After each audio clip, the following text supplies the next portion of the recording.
Guys, next episode के start से पहले आप लोग मेरे चैनल को सब्सक्राइब कर देंगे। इससे हम अपनी नेक्स्ट एपिसोड को स्टार्ट करते हैं। ये चैन खुद ही मैसेज वाली दुनिया में अपने आप से बातें करने लगता है। उसकी पॉजिटिव साइड कहने लगते हैं कि अब तुम्हें जॉतियन को मिलने से पहले ही बता देना चाहिए कि तुम कौन हो। वो कहता है कि मैं कैसे बताऊं? तो कहता है कि तुम्हें तो ये करना होगा। ये चैन कहता है कि चलो मैं उसे आज ही प्रपोज कर दूंगा। उसकी पॉजिटिव साइड कहती है कि तुम प्रपोज जरूर करना, पर पहले ये मत बताना कि तुम कौन हो। प्रपोज करने के बाद बता देना। ये चैन को उसका ये आइडिया अच्छा लगता है और जॉतियन जो केविन को देखकर केविन के पास चली जाती है। उसको कहती है कि मैं तुम्हें कॉफी बना के दे देती हूँ। केविन कहने लगता है कि तुम पहले बताओ तुम्हें क्या काम है मुझसे। जॉतियन पूछने लगती है कि तुम्हें पेट्स तो पसंद नहीं है। उस दिन मैंने तुम्हें एक कैट के साथ पेट शॉप पर देखा था, तो तुम वहाँ पर क्या करने गए थे? तो केविन कह रहा होता है कि तुमने मुझे देख लिया था। वो कहती है कि हाँ, अब बता दो कि तुम किसके लिए गए थे। केविन इससे पहले कुछ बताता, पीछे से जी चैन आकर कहने लगता है कि केविन तुमने मुझे बताया था ना हमारी एक गर्लफ्रेंड भी है और उसकी एक कैट भी है। गर्लफ्रेंड के साथ मिलकर यहाँ का काम मत भूल जाना।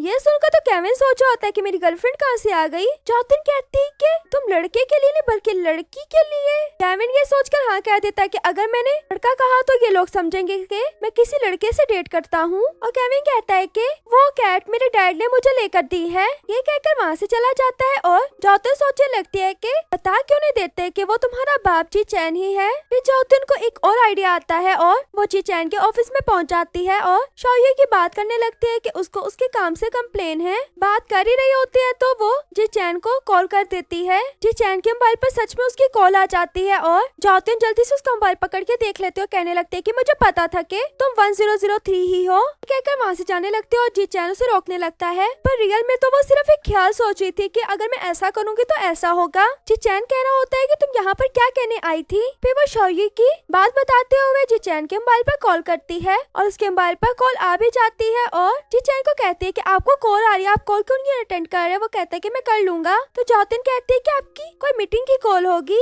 मैं उठा लेती हूँ। ये कहकर उसके मोबाइल की तरफ जा रही होती है, पर जी चैन उसका हाथ पकड़ के रोक लेता है और कहने लगता है कि मेरी चीजों और मेरे मोबाइल से दूर रहो। जॉतियन उसकी वॉच में देख लेती है कि सच में उसको किसी और की ही कॉल आई थी। ये देखकर वो वापस से अपनी जगह पर जाकर सोची होती है कि मैंने जब कॉल की थी तो उसका कॉल क्यों नहीं पहुंची। पर असल में तो जी चैन जिस मोबाइल से संडी जॉतियन से बात करता है वो तो दूसरा मोबाइल था जो उसके ड्रॉर में पड़ा हुआ था। फिर केविन से कॉल करके कहने लगता है कि जो तुम्हें मैंने एक अर्जेंट काम कहा था ना, तुम उस काम को करना स्टार्ट करो। ये कहकर जब वो ऑफिस से बाहर जाता है तो देखता है कि वहाँ पर जॉतियन नहीं है और उसके पीसी पर उसकी पिक ओपन हुई थी। ये देखकर जब वो एम्प्लॉइज की बात सुनता है तो वो कह रही होती है कि जॉतियन इतनी जल्दी में गई और कह रही थी कि मैंने गार्ड से जाकर मिलना है। और जी चैन को तो समझ आ चुका था कि ये सोसाइटी के गार्ड से जाकर मेरे बारे में पूछेगी। वो भी जल्दी से वहाँ से भागता है और जॉतियन जो गार्ड के पास पहुँच चुकी थी, गार्ड से जाकर पहले तो बातें वगैरह करती है और फिर जी चैन की पिक दिखाने लगती है। गार्ड उस पिक को गौर से देख ही रहा होता है, इतने में वहाँ पर चैन आ जाता है। उसकी कार को देखकर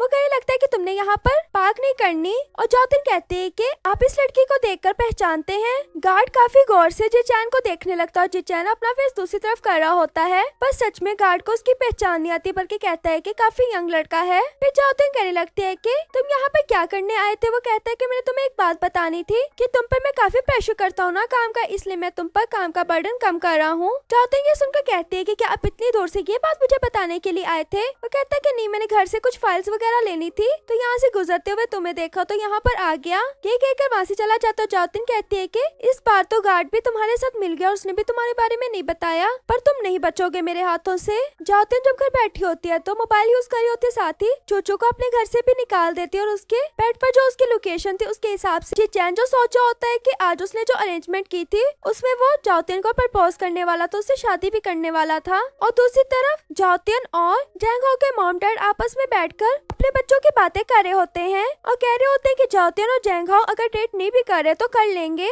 और जॉतियन की मॉम तो यहाँ तक कह देती है कि मैं तो जॉतियन की यहाँ पर शादी करने के लिए भी तैयार हूँ। जॉतियन जी चैन के घर पर पहुँच जाती है। जी चैन कहने लगता है कि तुम यहाँ पर क्या कर रही हो। जॉतियन कहती है कि मैं काम के लिए आई हूँ। तो जी चैन अपने घर का ड्रॉर बंद करने लगता है कि ऑफिस में इस काम की बात करेंगे। जॉतियन उसे बंद नहीं करने देती और कहते कि मेरा काम जरूरी है। और उसके नीचे से गुजर के उसके घर के अंदर चली जाती है और जाकर चूचू को ढूंढने लगती है। चूचू को ढूंढने के लिए दूसरी साइड पर जाती है। जी चैन देखता है कि चूचू उसके घर के अंदर आ रही है। ये देखकर वो चूचू को बाहर निकाल कर अपने विंडो को बंद कर देता है और जॉतियन चूचू की लोकेशन देखते हुए उस रोबोट के पीछे पड़ जाती है और उसको निकाल के बाहर नहीं आती है। जी चैन उसके हाथ से वो रोबोट पकड़ के नीचे रख देता है। जॉतियन उसको दूसरी साइड पर चेक करने के लिए जाती है। वहाँ पर चैन देखता है कि चूचू भी वहाँ से नजर आ रही है। ये देखकर वो जाओतिन को उस तरफ जाते हुए पकड़ लेता है। जाओतिन उसे ऐसे देखकर कहने लगती है कि तुम ये क्या कर रहे हो। ये चैन जब अपने टाइम की तरफ देखता है तो वो बहुत कम रह चुका था, रात के 7 बजे तक का। जाओतिन कहती है कि तुमने क्या कुछ कहना है। वो कहता है कि अभी नहीं, पर मैंने तुम्हें कुछ कहना, हम रास्ते में बात कर लेंगे।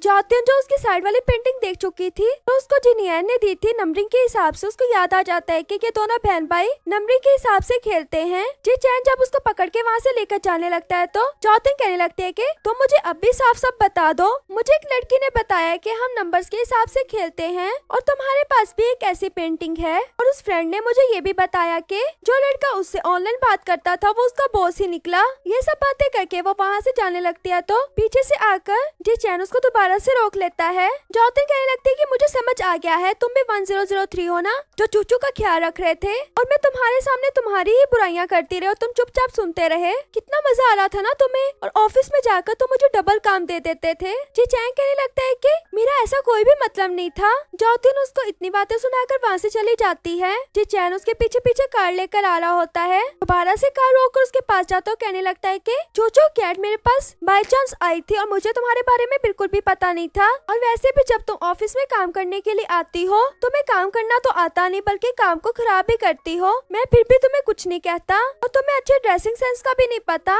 जाओतिन अपने बारे में इतनी बातें सुनकर कहने लगती है कि तुम मुझे फायर क्यों नहीं कर देते, कल मुझे फायर कर देना, मैं खुशी खुशी तुम्हारी कंपनी से चली जाऊंगी। जाओतिन की इतनी बातों के बाद उसी जगह पर जाता है जहाँ पर उसने उसको सरप्राइज देना था और काफी सैड होता है। फिर जाओतिन दिखाई जाती है जिसके पास उसकी एक फ्रेंड आई होती है। उस फ्रेंड को भी पता लग चुका था कि उसका बॉस ही वो उसका ऑनलाइन वाला फ्रेंड है। वो कहने लगती है कि तुमने उसे ऐसा क्यों कहा कि वो तुम्हें फायर कर दे। वो कहती है कि जब मेरे बारे में उसने इतनी बुराइयां की तो मैं क्यों ना कहती। वो पूछने लगती है कि अगर उसने सच में तुम्हें फायर कर दिया तो तुम क्या करोगी। तो कहते है कि अच्छी बात है ना, मुझे उसका फेस दोबारा देखने को नहीं मिलेगा। और जे चैन जो जिनियन के ही रेस्टोरेंट में आकर बैठा होता है और वहाँ पर ड्रिंक किए जा रहा होता है। जिनियन तो बस दूर खड़ी उसे देख रही होती है। फिर जे चैन कहता है कि मुझे अब कॉफी चाहिए। ये सुनकर जिनियन कहती है कि मेरी कॉफी उसे दे दो। शिनशिन कहता है कि तुम्हारी। वो कहते है कि उसे क्या पता, उसने तो ड्रिंक की हुई है। फिर उसे कॉफी देने के बाद वहाँ से चला जाता है। जिनियन अपने भाई के पास जाकर बैठकर पूछने लगती है कि तुम्हें क्या हुआ है, क्या तुम्हें